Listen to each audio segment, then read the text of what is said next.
That's why I'm gonna make it back in time.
Up for a trade?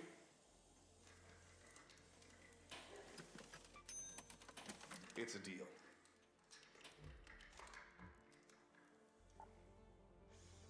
Good to see you again.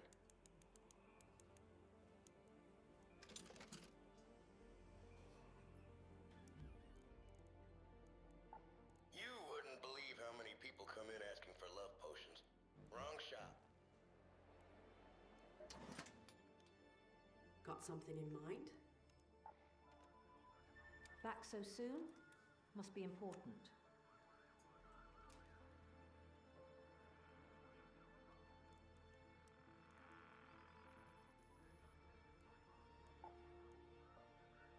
Raider. Perfect.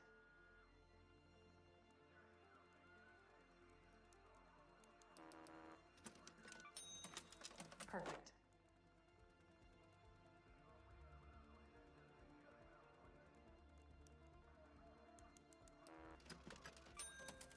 Thanks, Raider.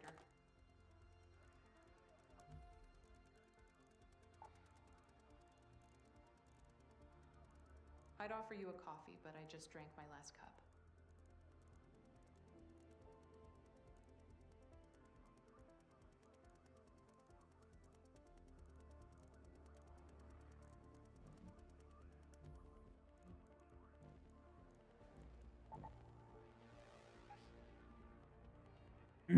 Well, damn night, Tom.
Can I help you?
You're back.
Uh,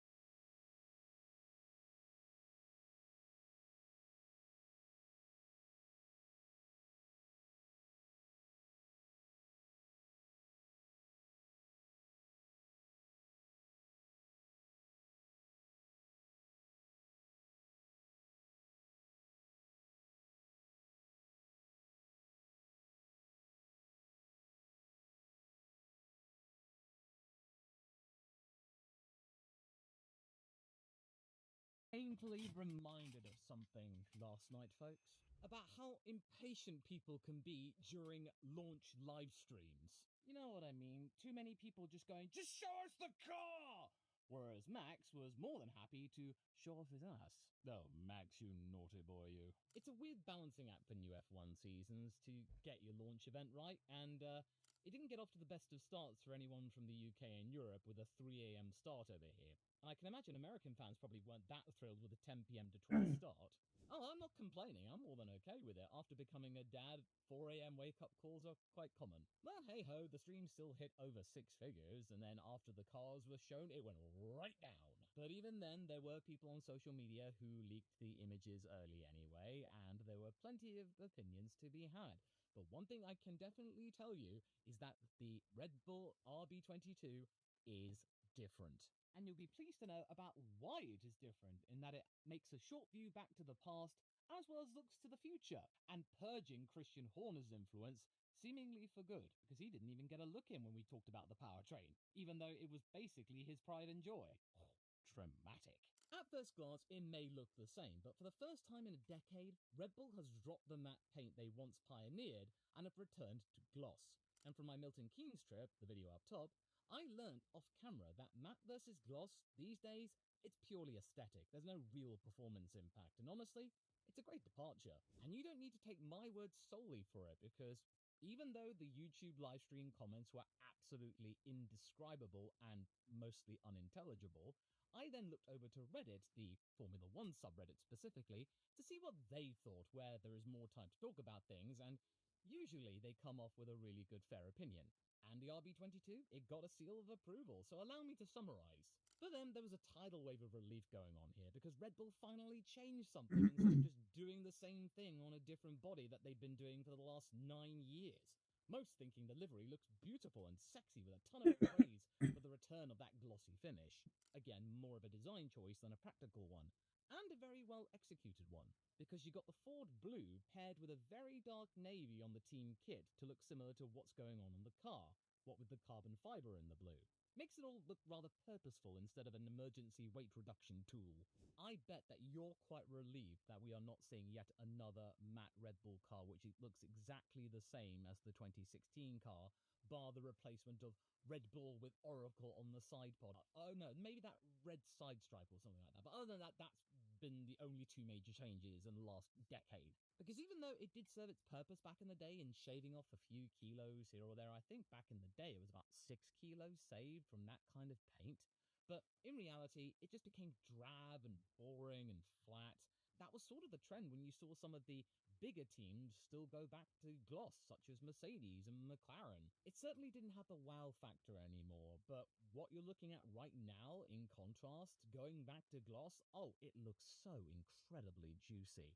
What with the integration of a gradient from really dark blue, which we've been used to then a lighter blue to reflect the blue of Ford, their partners, as well as the pixelated Red Bull logos when it actually lights up. The circle around the number 3, harking back to the good old days as well, and of course the white outline around the Red Bull logo. It's all a nice little throwback, whilst also still being somewhat in tune to what's been the current trend, except just making it look really luscious like a piece of candy. Frankly, it was an instant upgrade. And the team is also very different and in need of an upgrade and a change, especially since we've had so many changes in management and the overall feel is different as well.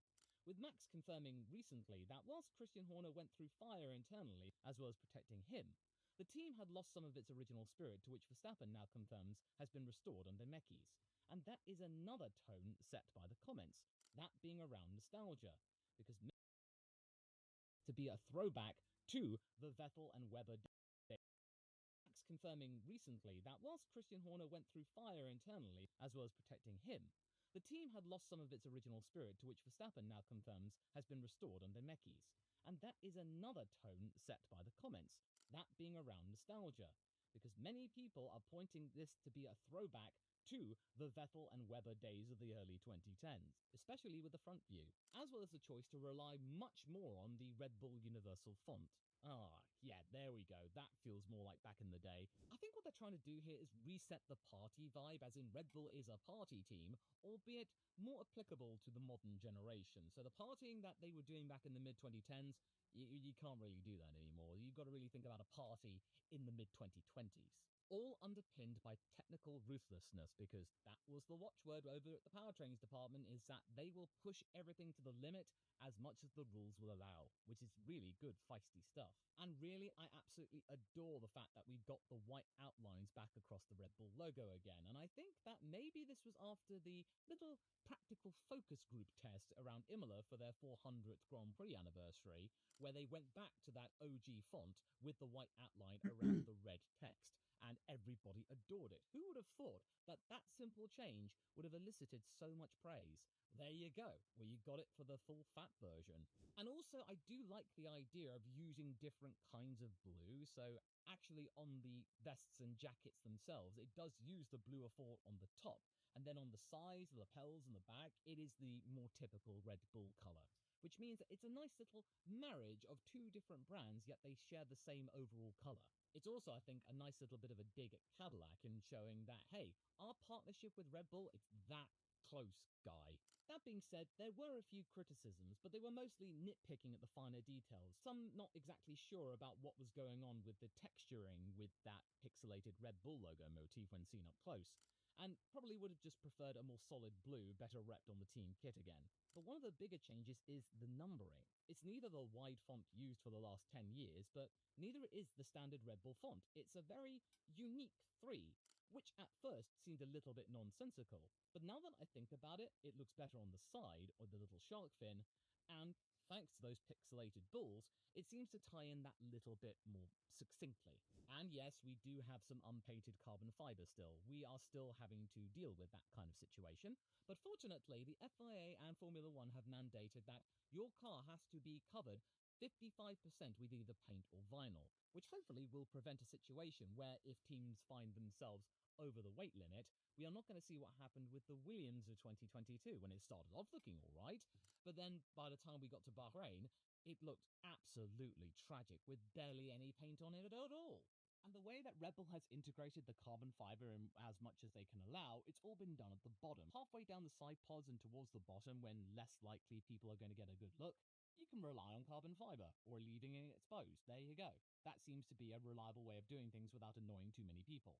There is also a practical undercurrent in all of this, as in we are not exactly sure whether or not this will actually land when we see it on Formula One's TV cameras during the broadcast, and whether or not it may lose some of its impact, which has been curated with just so stage lighting and computer renders, because that is something we do have to consider as well. What actually seems to be the most consistent element? Is it going to be the renders? Is it going to be what we saw on the stage? Is it going to be what we saw from all of the social media feeds where the cameras aren't exactly as bespoke? It's going to be a case of time will tell. But on initial impressions, this is a very welcome break from the norm we've had for the last several years, where we basically had no expectations about what Red Bull would do. The bar was so low, they jumped so high they can't even see the bar. It marks a freshened Red Bull identity that keeps the iconic core, which is fine because it is iconic. If they made it too different, then it would have just been really jarring. It does look more interesting and vivid and more race car-like. And yeah, the recent map look did look a bit more fuddy-duddy over time, and even those who may not have liked it were at least welcoming of something new, and I would agree. It's a welcome change, and whilst it's probably not going to be my favourite livery of the year, I'm glad we're looking at something else this time. And the test will be what it will look like on a track in natural lighting. So right now, I would personally give this an 8 out of 10.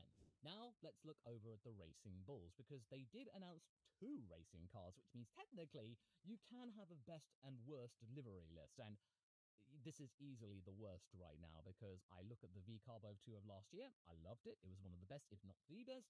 This year's, it's... oh man, really don't love it. Except the wheel covers, though. They are a great throwback to the AT02 of 2021. And who knew that wheels would carry the design, because the rest of it is really disappointing. That mini bull motif of last year was what won it so much acclaim and was one of the best and interesting liveries of that season. This one? Not really. Unless you're looking at it from the top down. There it does look a bit dangerous, and this seems to be reflected over on the Reddit comments, and the wheels getting all of the attraction. They're making good use of the fact that teams have a lot more flexibility in designing their wheel covers this time around, which I did forget to mention during the Audi shakedown video. There were shots of the wheels there, and they're not following the same bin lid look we've had since 2022. There can be some variations here. Basically, in my mind, saw a lot of generic, meaningless swooshes. As in, you just saw a swoosh here, you saw a swoosh there. It just didn't really land an impact to me. It wasn't the college football vibe slash Toro Rosso throwback I got at 24. And the mini bull motif, again, was an absolute masterstroke. I did get the collywobbles, admittedly, when VCarb released their team kit, the first team to do so properly, and I saw none of those mini bulls. I was thinking, uh-oh, this can't be good. But one thing I will give Red Bull credit for is that the cars that they presented in front of us, the ones that actually hosted those liveries, were at least something that didn't look like the renders that we've seen from Formula One themselves, because that's what Red Bull did when they released the RB18. Remember that? They basically just used the F1 show car with their livery stamped on it. So cheap. The airboxes for these cars in 26, they're massive. Either that, or there is some extra black paint around the edge to make it look even bigger. But back to the livery itself, and even though I and Reddit liked the blue Ford accents as much as we did over on the Red Bull racing car, the criticism here is a lot sharper than it was for the RB22. And it is indeed down to the relation that this is a fundamental downgrade on what the team had last year. It was a brilliant design, which I really wouldn't have minded seeing again with maybe a few tweaks. Maybe a little bit of extra green, perhaps? There's also less white overall, which makes it less distinct than the Red Bull car. They've also kept with the matte look, so they've actually stuck to tradition in a way. And also, there are no Toro Rosso-inspired cues at all. And you want to know the worst thing about the design? It's that halo! It's carbon fiber and it stands out like a sore thumb. And it really should have been white. It was white last year, so why couldn't it have been white again? Not to mention, the integration of carbon fiber here, it's not nearly as clean or as discreet as it was on the Red Bull car. Yep. To me, it just feels like the design team for V-Car just took a day off and went down the pub early, with just using swooshes here and there and what have you. The only really redeeming version of this is the bird's eye view. And from any other angle, it's uninspiring. I don't love it. It's not the worst livery I have ever seen. No, no, no, no, no. Not even close. But to me, it just doesn't really feel special. It doesn't really feel unique. And it's a real shame because the way the team carried themselves in their presentation and their overall campaign is unique and special and harks to VCarv's mantra of being there for the youngsters and appealing to a younger demographic. That's all great. The livery here, though, it just doesn't land. The font numbering, it's different to the senior team, but it just doesn't feel as special as it was last year with that college football vibe. And I think they could have easily gained an extra point, in my view, by just making that halo white. It would have just made it a little bit more balanced. And I think what didn't help the deflated tone of the Racing Bulls presentation is that just a few minutes prior, we've been treated to a little burst of novelty from the senior team. Us all celebrating a clear break from the long mat navy norm, and a much smarter integration of the carbon fibre. Then come along as the V-carb, and we didn't get really any of that. It just made us notice the difference even more sharply. So I would here call this a 5 out of 10. It's so-so, let down by the fact the senior team really smacked us in the face here.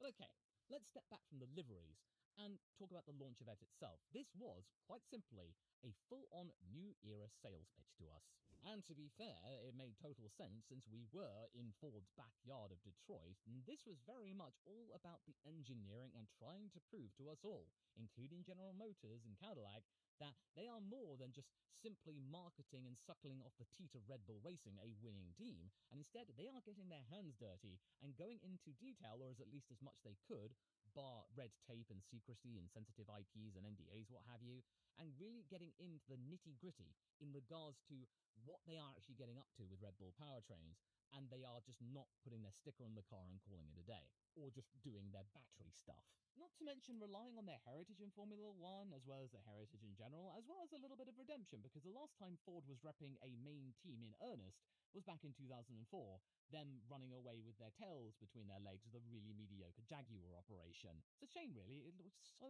good with Jackie Stewart in charge, and it's funny that they've gone back to the same place they actually used to occupy. Yeah, it's a sort of reunion after 20 years. Oh yeah, speaking of Ford, I thought I would mention this for anyone who is interested and would still like to know what a kilometer is. They took in Logan Sargent. He's going to be repping their World Endurance team. You know, the team they're going to be bringing in for hypercars in 2027. Aw, that's really good. I'm really happy for Logan. Good job. But going back to the engineering, considering that we're right at the beginning of a new cycle on a brand new power unit, the depth was really impressive. I like this little block and the engine block itself, although the YouTube live chat really didn't, which is why I went to Reddit to try and get a better overview. There was only so much impatience and mockery I could take. And then when we got to Ben Hodgkinson, one of the kingpins over at Red Bull Powertrains, there was no mention of Christian Horner at all, not even in an historical context. Sure, I figured they wouldn't focus on him soon after his departure, but to scrub him out entirely? Oh, that's cold. I mean, I don't think he's really going to be losing sleep or anything. He still has the reputation he's managed to garner with Red Bull Racing. Not to mention he's got squillions of millions of dollars right now, and he is about to be venturing in potentially to become a co-owner of Alpine, so say the rumours, and quite frankly, I think that will be the only team that will actually take him in, so he can be back with his buddy Flab. And that nod to Dietrich Mateschitz, the DM01, that was absolutely galling. The fact that it's not the CH01 or something else entirely, that was just the final sting in the tail. And funnily enough, it's sort of a resurrection of the DMO1 nomenclature, because according to race fans, the DMO1 was supposedly, and this came via Speed Week, which is really affiliated with Red Bull Racing, it was meant to be the original name of the RB20, the successor to the RB19, as a tribute after Didi's death. It was eventually scrubbed from that same article, but it's nice to see it resurface in this manner. You know, the engine, the beating heart of the car, this summing up Didi's legacy, him being the beating heart of the operation in making it happen. And Christian's legacy, nowhere to be seen. And the tone here we got was both prideful and kind of bonkers, and reflecting on how this whole plan came to be and how they're even still here. And I also liked it because Hodgkinson's remote segment was the most human part of the whole shebang. It didn't feel glitzy. But in all seriousness, I really do like that tribute to Dietrich Mateschitz. It really feels in keeping with the whole, hey, I'll give you the money to build a team, now you go and make it happen. Same thing kind of happened with Red Bull Powertrains, that being probably one of the final decisions that Didi oversaw before his passing. And it was a case of, well, if you want to give it a go, Christian, okay, fine by me, just make it happen. Well, I think he can look down now and realize that, hey, it did happen.